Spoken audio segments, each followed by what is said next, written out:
আর মাত্র কয়েকদিন পরেই পর্দা উঠছে নবম টি-20 বিশ্বকাপের। আসরটি বসতে চলছে যুক্তরাষ্ট্র ও ক্যারিবিয়ান দ্বীপপুঞ্জে। তবে তার আগেই বড় ধাক্কা খেয়েছে বাংলাদেশ।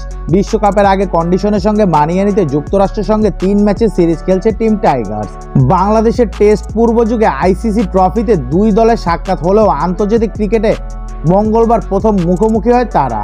প্রথম দেখাতেই ঐতিহাসিক জয় তুলে নিয়েছে স্বাগতিকরা। টি-20 র্যাঙ্কিংয়ে 10 ধাপ এগিয়ে থাকা বাংলাদেশকে 5 উইকেটে হারিয়েছে আইসিসির সহযোগী সদস্য এই দেশটি।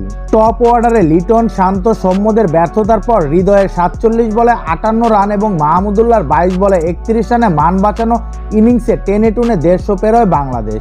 পুঁজিটা মোটেও ডিফেন্ড করার মতো ছিল না, সেটা হারে হারে বুঝেছেন স্বাগতিক ব্যাটাররা। 28 বলে 62 রানের অবিচ্ছিন্ন জুটিতে যুক্তরাষ্ট্রকে স্মরণীয় জয় এনে দেন হারমিত সিং ও কোরি অ্যান্ডারসন। এদিকে আরও একটি তথ্য উঠে এসেছে, এবারই প্রথম নয়, বাংলাদেশের বিপক্ষে প্রথম সাক্ষাতে আরও অনেকেই জয়ের দেখা পেয়েছে। চলুন তালিকাটা দেখে নেওয়া যাক। আইসিসির পূর্ণ সদস্য দেশগুলো ইংল্যান্ড, অস্ট্রেলিয়া, দক্ষিণ Africa, West Indies, New Zealand, Bharat, Pakistan, জিম্বাবুয়ের বিপক্ষে আন্তর্জাতিক ক্রিকেটে প্রথম সাক্ষাতেই হেরেছে বাংলাদেশ। বাংলাদেশের বিপক্ষে কেনিয়া তাদের প্রথম আন্তর্জাতিক ম্যাচটি জিতেছিল। কানাডা, মার্কিন যুক্তরাষ্ট্র, নেদারল্যান্ডস প্রথম ম্যাচে বাংলাদেশের বিপক্ষে জয় পেয়েছে। আয়ারল্যান্ড, আফগানিস্তান তাদের প্রথম আন্তর্জাতিক ম্যাচটি বাংলাদেশের বিপক্ষে জিতেছে। স্কটল্যান্ড ও হংকং তাদের প্রথম আন্তর্জাতিক টি-20 ম্যাচটি বাংলাদেশের বিপক্ষে জিতেছিল।